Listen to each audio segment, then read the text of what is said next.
The laconic Laurie Daley's name will become iconic in Origin history if he can break Queensland's 7-series stranglehold. A victory on debut as Blues coach is a great start, but Loz knows more than anyone the job's not done yet. It feels good, but certainly under no illusions in terms of game 2 will be a lot tougher. We got Queensland on the jump a little bit last night, but they'll be back and they'll be better, and we know we have to play a lot better than what we did last night.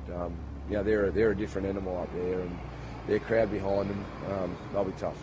Paul Gallen was very lucky not to be sin-binned or even sent off for his left-right combination on Nate Miles' chin, but the coach is standing by the captain.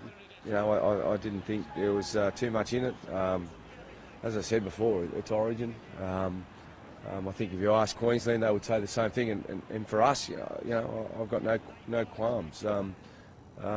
It's a different game, and for us, it's just that's just what it is. It appears some Gallen-friendly fire also caused some damage. Hooker Robbie Farah looking worse for wear with a broken nose and a fractured cheekbone. I think it might have been actually Gal, so not only I think he's taking out his own players as well, but it was in a tackle. I got a bit dazed, and I'm not sure if it was Gal's hip or something, but it was just one of those things. A winner as a New South Wales player, Laurie Daley has brought an old-school passion for the jersey and love of the contest to the Blues, which includes beers in the sheds after the game. Yeah, I mean, that's part of, for me, it's part of Origin. You enjoy your success and you have a good time, but you know that when you come back in, you've got to work really hard.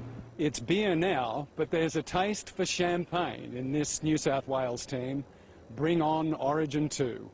Mark Chester, Fox Sports News.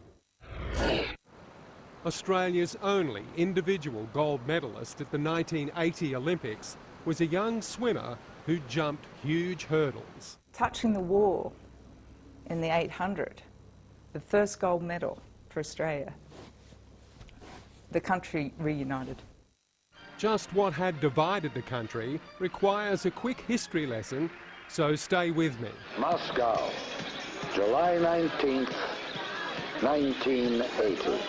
After the United States boycotted the Moscow Games, our government left that decision up to the individual athletes. Michelle Ford's decision to ignore the advice of the Australian Prime Minister Malcolm Fraser, who wanted our athletes to boycott the Moscow Olympics, was so controversial at the time, it split the nation. We were getting death threats.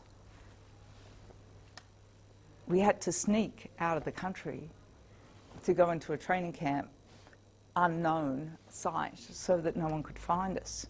Once in Moscow, Ford faced another threat. East German swimmers pumped up on steroids. In the bus, I mean, my gosh, you sat on that bus and these girls just had these bouldering arms. And you think, oh my gosh, that's my competitor. How me, little old me, going to swim against this? They swam as a team against Michelle, who settled for bronze in the 200 butterfly. They sent out the first two, and that brought home the third girl, whom I couldn't even see, who was way back in the first 100, and she actually won.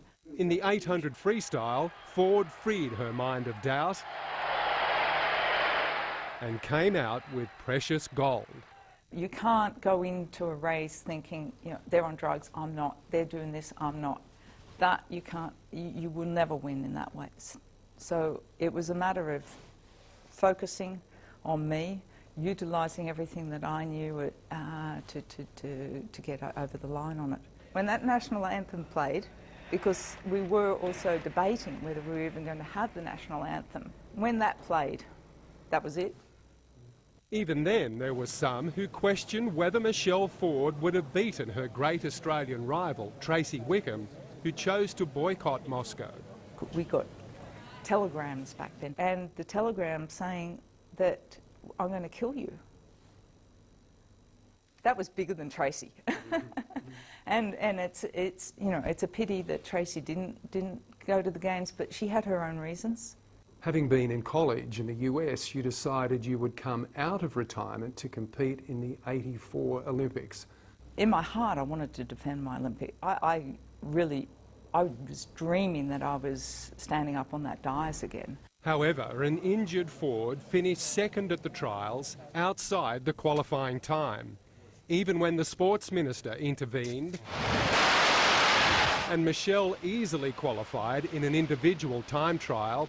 Swimming Australia wouldn't pick her. They got the team members on a panel, people who I'd swum with in my local team, to stand up and say, we don't want Michelle. We're defending the system because every swimmer in Australia now knows what they have to do to make an Australian team. I have decided to announce today my retirement from competitive swimming. Michelle Ford never did realise that dream of defending her Olympic title.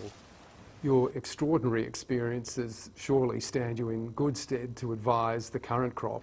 Looking back, time has a way of healing certain things, and I think that's where my history and what I've lived through, I can read people really well.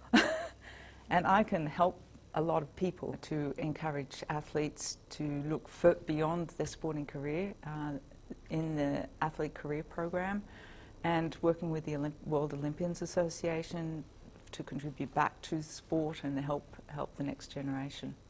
Mark Chester, Fox Sports News.